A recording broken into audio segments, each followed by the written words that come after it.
Yes, नमस्कार. मी विकास पाटील. मी तुम्हाला आता हा मेसेज नाही म्हणणार. आमचं एक नवीन नाटक ओपन होतं आहे. नाटकाचं नाव आहे ऑल द बेस्ट.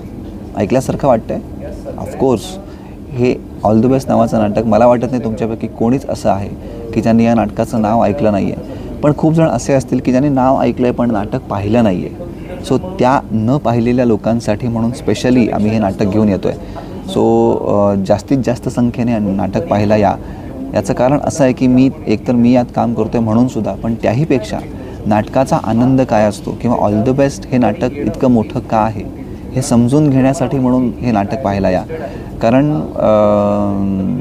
अशी खूप सारी नाटकं येऊन जातात जी काळाच्या ओघामध्ये निघून जातात. पण काही नाटकं अशी असतात की जी काळ कितीही पुढे गेला, कितीही वर्ष झाली तरी नाटक तितकंच फ्रेश राहतं. आणि तसंच हे नाटक आहे. हे नाटक आहे 3 मित्रांचं, एक जो बघू शकत नाही, एक जो ऐकू शकत नाही आणि एक जो बोलू शकत नाही. आणि मग त्यांच्या आयुष्यात एक मुलगी येते आणि मग ती मुलगी आल्यानंतर ते तिघंही त्या मुलीच्या प्रेमात पडतात आणि कशा पद्धतीने ते तिला मिळवण्याचा प्रयत्न करतात. आणि हे करत असताना त्यांना आपलं व्यंगही लपवायचं आहे की मी आंधळा आहे किंवा तो बहिरा आहे, हे न सांगता तिला आपल्या प्रेमात पाडायचं आहे. हा सगळा प्रवास, ही सगळी धमाल, ही सगळी रोलर कोस्टर राईड घेऊन आम्ही 2 फेब्रुवारीला तुम्हाला भेटायला येतो आहे तुमच्या जवळच्या नाट्यगृहात. त्यामुळे मी असं सांगेन की स्पेशली तरुण पिढीने या नाटक बघायला आलंच पाहिजे. कारण खूप सुदैवानं हे नाटक पुन्हा येतं आहे, कारण मग तुम्हाला हे नाटक कधीच पाहता आलं नसतं.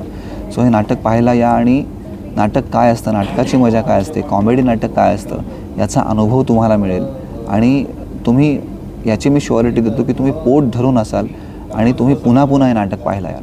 सो वाट पाहतोय 2 तारखेपासून तुमच्या जवळच्या नाट्यगृहात. All the best.